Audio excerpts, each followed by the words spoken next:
environmental storytelling workshop. This is not workshop 5, but I forgot to change that, so that's what it says now. Add 2 in your head. Is it week 7 or 8? I think it's week 8, but it's workshop 7. Okay. Hi, yes, John, there are people in the lab. Can you hear us on Zoom? Okay, cool. All right. So when talking about environmental storytelling, the first thing that you have to ask yourself is, how do we set the stage for our stories? Like literally setting the stage for these stories to take place. What does this question kind of make you think about? What do you think the answer to this is from your experience? I'd say, like, slowly building like a staircase of information for the players. That's a cool analogy. I like that.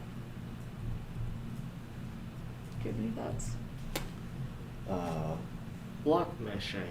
Yeah, like the first thing that came up, like designer head, was like, how do I just having the most intuitive gameplay experience as possible, and then like putting narrative on top of all that. Cool. What did you say? Block meshing. Block mission? Yeah, block meshing, the act of... Like blocking out the... Oh, blocking, yes, yeah. yes. Yeah, I was picturing like actual blocks and I was confused. It can be. Yeah. It can be. Yeah. Cool. Those are good examples of things. Oh no, it's in the way. I thought it disappears now. Did it not? Hide floating media controls. Cool, thanks. Yeah. Perfect. Okay. So for me, that question kind of brings up the idea of exposition and providing context or initial setting the stage for narrative, whether interactive or otherwise. So from English classes, I have a feeling that most of us here are probably familiar with the concept of exposition and providing, information about who characters are and what this setting is and all of that kind of introductory story information. But in games, well, honestly, in all writing, exposition is one of the hardest parts to do in natural ways, but I think in games in particular, because of the interactive element and because people just want to jump into gameplay, it can be particularly difficult to have good exposition without just falling into the trap of here's pages upon pages of exposition that you have to sift through to understand any of our narrative and just info dumping through dialogue or otherwise, which, spoiler alert, is not a good way to do it. Some other examples of not good ways to give exposition. The as you know dialogue trick where two characters will be having a conversation and one of them will say to the other, well, as you know, this thing that you obviously know and these two people having a conversation would never actually say to one another if not for the audience's benefit. Even if you think you pulled it off, you probably didn't. That inevitably just sounds awkward and inauthentic, and people don't talk like that typically. Another example would be relying on cutscenes. At our level, this just really isn't in scope, but also at any level, it's not going to be the most engaging. If you have the scope for tons and tons of cutscenes, don't rely on cutscenes occurring to tell every bit of your story or to tell key moments of story at like climactic gameplay moments, because people don't want to be interrupted in their gameplay by things like that. And that applies to both cutscenes as well as other types of presenting narrative, because any sort of interruptions like that just distract the player and they're probably not going to be as open to comprehending the narrative that you have to offer because they're so focused on the gameplay that they're going to be irritated that it's being interrupted, and they're just going to kind of groan and roll their eyes and not be as interested and engaged in the narrative as you want them to be if you interrupted like a final boss battle or something just for that. Yes. Death Stranding. And Xenoblade 2. You've talked about Xenoblade 2 a few times, I think. Not only is it famous for low narrative dissonance, there's literally a 12-minute long cutscene after a battle. Oh no, that's Yeah. a lot of minutes. Literally, my Switch was almost about to power off. Oh my gosh, wow. I also want to note that the icons there, technically, that was not my doing. That was previous writing director Megan's doing of the Keyblade. Good example. No, they're good examples, but they're not my examples, and I need to give credit where credit is due. So that way, also, if anybody disagrees with me and wants to fight me, they know that it's not my fault. I'm adding so many of those little icons next year for this workshop. Alright, does anyone have any questions about the bad ways to provide exposition? Or any examples? Like, are cutscene, like, by cutscenes here, you just mean, like, any moment where the game takes control away from you?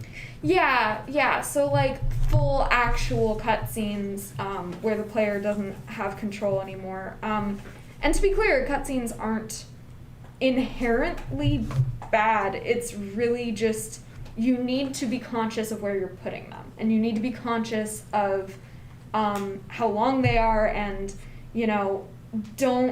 don't try to cram cutscenes into the player's brain when they're too busy button mashing and want to just go and kill the final boss. Like, don't interrupt the gameplay flow. Yeah. It's basically just that. Yeah, Chase. Do you touch on cutscenes later, or is now the time to bring up good examples of cutscenes?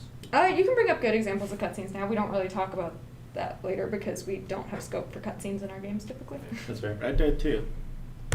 Red Dead 2 has really good use of cutscenes. Because a lot of time, you're just traveling, and they do the cutscene. Oh, yeah. So at least it's something to keep your mind busy. This is going to offer Valve games.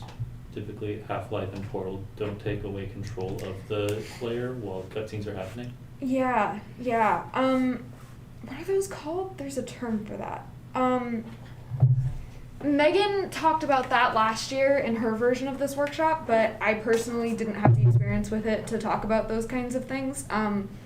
But yeah, those are a better, again, not really typically in scope for our size projects, but definitely something to keep in mind for the future. One of the, I just remembered, there was a GDC lecture about, different types of characters, and one of the reasons, the guy, criticized Gordon Freeman for being a bad character. Mostly because of how, in narrative moments, not only he doesn't speak, but also he can just do anything and everything that he wants to do. So it's there's no character, and it's only just the player avatar that's present. Everything happens around him, so it's I can't remember the specifics, I'm sorry. That sounds really interesting. I'll pull up the lecture later. Yeah, that'd be cool. You should send that in the writing chat. Yeah. Okay, cool. So if those are the bad ways of doing it, then what are the correct ways to provide this type of narrative context? In order to discuss this, I'm going to start by showing you guys some screenshots, and we're just going to kind of break down what we see and what we understand is being communicated to us, the players, the audience. So first of all, I've been playing a lot of Hades lately, so we got to start with this. I just want you guys to tell me what's going on here. What do you guys notice about this picture? And feel free to get closer if you need to. Is this a restaurant? Kind of. This feels like a place where delicious food is consumed. But delicious if you're a big slime monster. Yeah. Well, yeah, I'll just say, I've never played Hades before. Okay. Then no. Everyone's in hoodies and, kind of green teal color, and also, transparent as they, go lower, so, that's I guess a pretty, universal language that they're ghosts of, or at least some apparitions, or something supernatural of some sort. Specters, shades, whatever their terminology Yeah. is. And like I guess there are like more special ones, like one with a chef's hat, clearly like the chef, and then like the giant one with like a gold chain and what's that on its head? A book. So who here has played Hades? Just you two. Okay. Okay. Good to know. Good to know. Yeah. Look at that dude in the lower right. Look at that big old dude. He's good. Love that dude. Do you have any thoughts on this? I'm looking around in the bottom right. It looks like those are items, so maybe this is a shop Okay. for those items, whether to exchange them or buy them. Dane, what are you seeing? Yeah, the I like the candle aesthetic. Shop is definitely a vibe. Is that a wanted poster? On the top it's right? Employee of the month. He's got a Same thing in this corporate environment. Am I right, fellas? He has a giant gold sticker. Okay. Yeah. Is there anything else that you guys are seeing? Oh, candles. Lots and lots of candles, Okay. which is like, graveyard, Fire spooky, hazard. ooky spooky vibe. Fire hazard. Yeah. Okay. Yeah. That's Okay. a lot of claw marks on the floor. And what looks to be red Blood. tufts of fur. Yeah, that's a Yeah. really interesting observation, Randon. So what does that communicate to you guys? Now that Randon's pointing it out. Puppy! Well, Hellhounds. yeah, but like, The underworld puppy. That's awesome. We have some stuff in the chat. Let me see. John in the chat is saying there are claw scratches on the floor and walls. Some big monster or something must have been through there very recently. Also, the architecture is very Hades, and I love it. Yeah, it's a good game. If you haven't played it, you should play it. Anyway, yeah. So all very good observations. Those are in fact ghosts.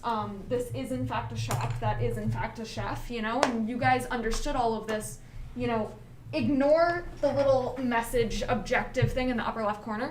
Besides that, there is no text in this image. And you guys understood exactly what was being communicated here without a single word of text telling you anything. There's no text explaining that that's a kitchen, or that that's a shop, or that those are ghosts, or that there's a dog, or that the dog made a mess. Because you see all of that in how it's laid out and how it's put together. Cerberus is just trying his best, and he's just a big old friendly boy. He really is, and you can He's pet 3 him. times the dog. he's a good boy. And you can pet him, so please play Hades. And So you, you can you cut never it. attack him once in the game, and I I very love it. appreciate Have it. you ever played the Hades pipe on Extreme Measures? Not yet. Wait. Anyway, so, moving on. Our next example, there are numerous Iron slides. Oh no! There are numerous slides for this one because I want to go through a whole little thing where we're going to kind of analyze this piece by piece and see what's going on here. Yes, you can pet the dog. Yeah, go play it. It's amazing. Anyway, so. There's an achievement for petting the dog 10 times a day. That was like my first achievement. Anyway, okay. So what do we see here? It's kind of, some of it's kind of small. There's a little bit of text, and I would say the text in these images is going to count because it's environmental. It's like identifying stuff. It's not giving you quest text here. It's not dialogue. It's just like things, names. So I'll let you guys include that. But what are these images telling you? And you can get closer if you need to. Right. So where to begin? So it's very natural. Like the whole. I'm assuming that's a bar on the top left. Is inside of a tree or something. There's leaves on the floor. Natural lighting, I would assume. And are those seats mushrooms in the front? Probably are. This feels like fey hogwash to me. Yeah, like it's natural, but it lots of blue. It's like very, very, very blue, and like not no sunlight, no like greenery happening. Mhm. So it's like clearly something alien, something weird is happening. It's forest, but with the extra oomph added An to it. enchanted forest. Okay. So I heard the concept of a bar talked about briefly there. Yeah. So why don't we dive into that a little bit more? We see there are figures, and if you can't see, most of the figures, their name just says patron. Yeah. And there is one that says bartender, so that is in fact a bar. But like even if you take out all the tech NPC headings, I think Right. it would still communicate as a bar. And like, let's see, what sells that? Like you have a man like in the middle. Yeah, there's like with- one with a person behind like circular- a circular counter with like chairs around it. So Yeah. that's clearly like a bar table. Yeah. Okay. And then in the chat, we also see it feels enclosed but not cramped, more grand, like it was intentionally designed by a magical people. That's awesome. Yeah. So, without if people know what this area is, then without giving specifics based on your outside knowledge, someone who doesn't know where this is, beyond it being a bar, what do you think that this space is? I'm not gonna say anything. I appreciate that. Elven. Okay. That's your main takeaway, okay. I don't know what's happening here, Okay. but it feels like elves. Okay, cool. Alright, so next we go a little bit deeper into the space, and these are the things that we find beyond that space. That's Okay. right. Yes, It's Aaron, the what best this is. quest in World of Warcraft. Yeah, no, I know. I love this area. I love that specific quest. Right there. It's so good. So, we see 4 different scenes, just kind of walking around the space. So, if we come from the bar, we end up in the upper left region. That's what we see. And then, beyond in the distance, we can walk up and we find these images on the right. And then the bottom left is just from a different angle. So, what are we looking at now? We saw a bar, and right around the corner we find this. What did we stumble into? What are you seeing? This is kind of a like what is it? It would have been better like visualizing this area if it was slightly more zoomed out because like at Yeah. this specific angle it's a bit. I had trouble getting screenshots. You didn't unlock flying yet, did you? No. Is there flying? Yes. Yeah. 9.1. You work there and they don't just give you a flyer. No, they don't just give you flying. You have to complete like 2 weeks of to- questing to get. Reputation. Yeah. Oh, no reps required. It's just Really? level. Fantasy concert ground. Okay. Renown 44. So what's telling you that it might be a fantasy concert ground? It's big and open, and that feels like a stage. Okay. Yeah, more clearly on the left images, you can see benches that are facing the center open area. Yeah. Yeah, that's awesome. You know, So bottom right, like there's like it looked like tiered staircase style like Yeah. benches. Yeah, that's clearly like theater. yeah, and then we also have a theater, an arena. It looks like this guy is guarding those 2 doorways. The platform is raised above the rest, and the dome above is reminiscent of an amphitheater. Yeah, so you guys got it. So you start in this region by finding there's this little bar, there are some people sitting around talking and drinking and having a good time, and then you go farther in and you find this whole little amphitheater. And there are kind of the levels, the way that seating would be in an amphitheater. There's a stage, and there are benches throughout, and the benches have patrons sitting on them. And if you go up to the stage, you find this director who's directing the performance.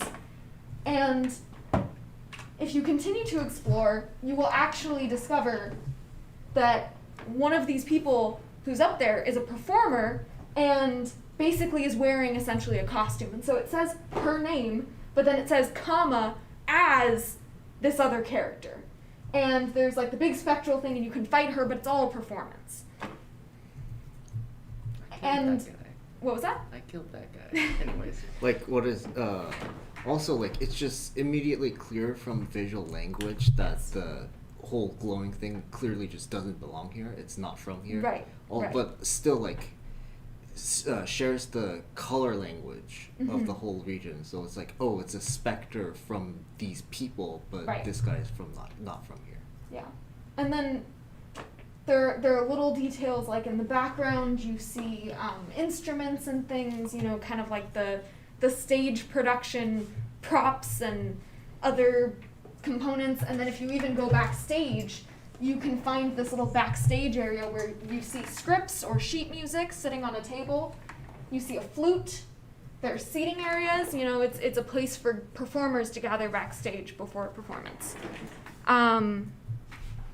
Yeah, so this whole area, everything about it, you know, from the level design to the prop placement to the names of these NPCs to what the NPCs are doing, how they're moving around and interacting with one another, you see this whole setup that sells this immersive experience that you're in an amphitheater.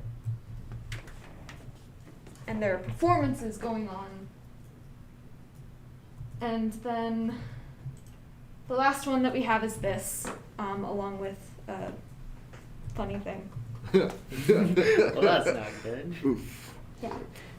Have you seen the one Tumblr color theory post? I have, yes. But yeah, so here you can see that something happened here, and we don't have to go over that one because it's not actually from a video game and I didn't actually have anything interesting to say about it.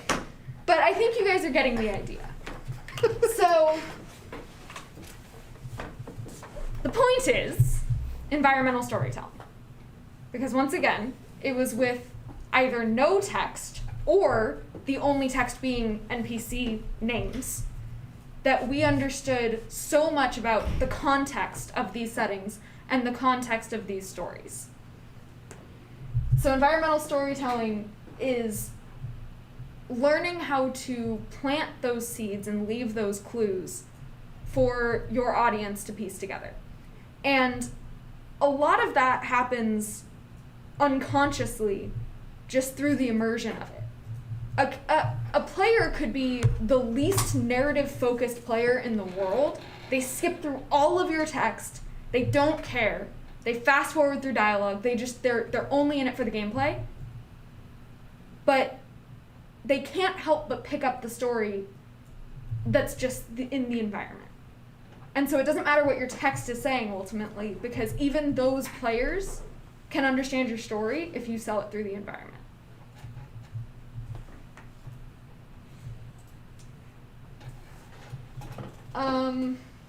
Yeah, I don't know. This is pretty straightforward. I kind of already said that. Just make sure that even if your player doesn't read a single word, they know what's going on. But also, pacing is a complicated thing in games since players have control, and so they can take the game at their own speed. And so you want to make sure that the environmental storytelling components, which should be just throughout, that should just be how you build your game space, but you want to make sure that it's in a kind of a path that makes sense, a flow that makes sense for the player to experience. So if there's something really critical for them to experience or observe in order to understand later things, you're going to want to put that in their way so that they can't help but discover it. Yeah? More of a, might be a hard question, but like, how do you do environmental storytelling if there's no visuals to go with it? Do you mean like text-based games? Yeah. So I would argue, like prose, like just as vivid of a description that you can pull it off. I mean, there's ways to format a text-based game well, yes, but simulate. There's also sound effects, I guess. but if it's just text, then I would argue that environmental storytelling also exists in prose, and it's the concept of show don't tell. So rather than saying she was nervous, describe the character's body language, describe her expression, describe those components, and now you're showing and not telling the exact same information. So obviously, if your game or whatever you're working on is exclusively text, then players or your readers or whatever, they're not going to skip the text. But I think then it's just show don't tell, and it's the same kind of idea. It also can actually be a really helpful way to hide mystery elements, because you can just bury the truth in a longer description and they're not going to notice it, you know? So it's like if you have a really important detail that comes around later that like reveals who the killer is in a murder mystery or something, if you show don't tell, if you use environmental storytelling, you can basically just have a big paragraph description of a room when the characters enter it, and there's this one little key detail, but they don't notice it as being important because it's with a bunch of other things, but it's there. And so then in the future, when it comes up again, now it's important, they'll remember it from before, even if at the time it didn't seem important. So you can do cool stuff like that.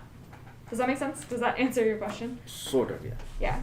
I think it's just, descriptive language and describing locations. So, rather than explaining to the reader directly through language that like, oh, this person is organized and put together and cares about that kind of stuff. Instead, you describe their room as being neat and orderly and pristine, and there's not a speck of dust on anything. And you get across the same information just through the environment rather than through, like, kind of hitting the reader over the head with it. Does that make sense? Does that help? Yeah. Okay. Okay. Yeah. Any other questions, comments, concerns?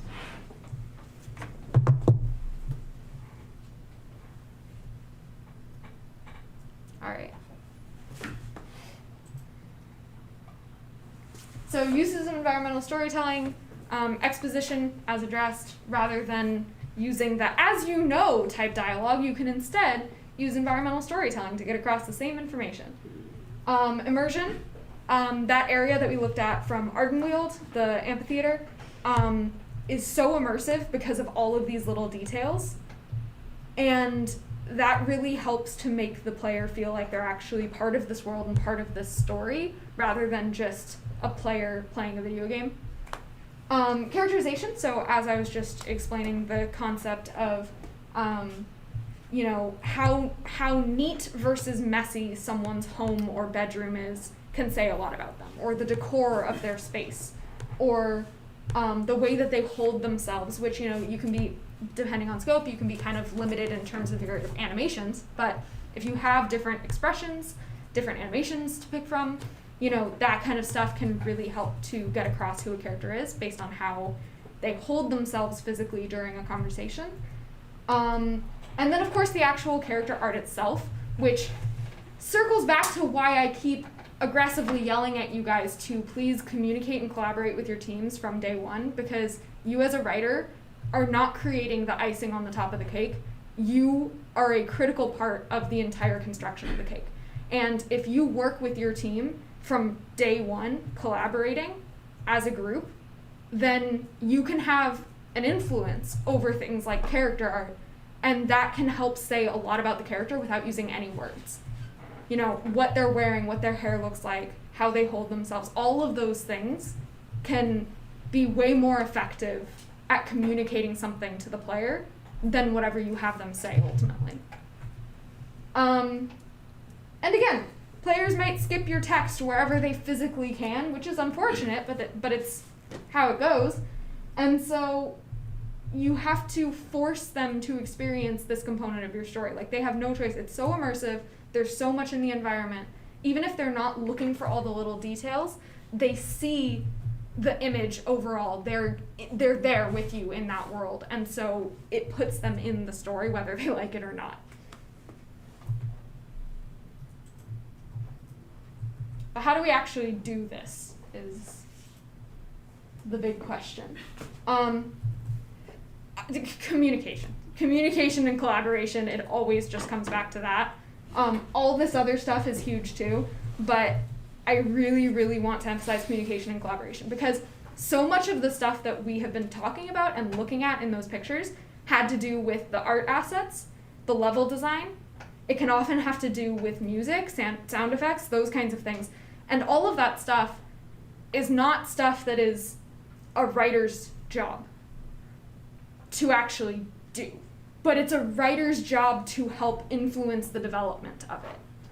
So, I don't know about you guys, but I'm not an artist. I can't draw my own character art. I can't draw my own environment art. I'm also not a level designer.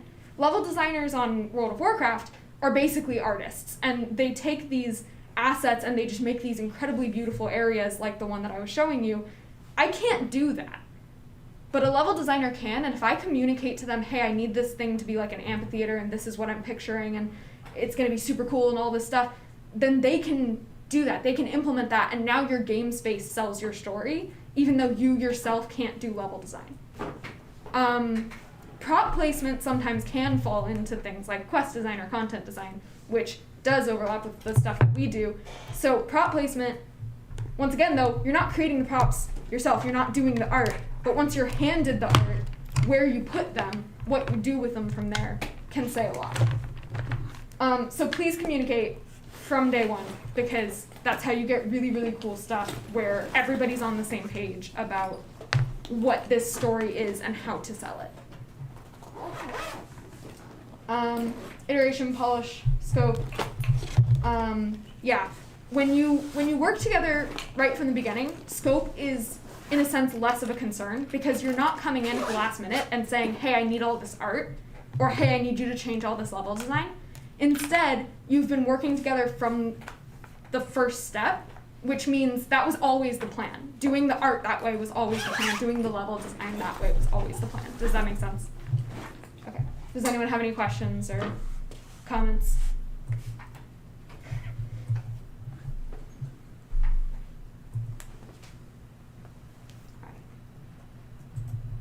Cool. What time is it? It's 3:40. Okay.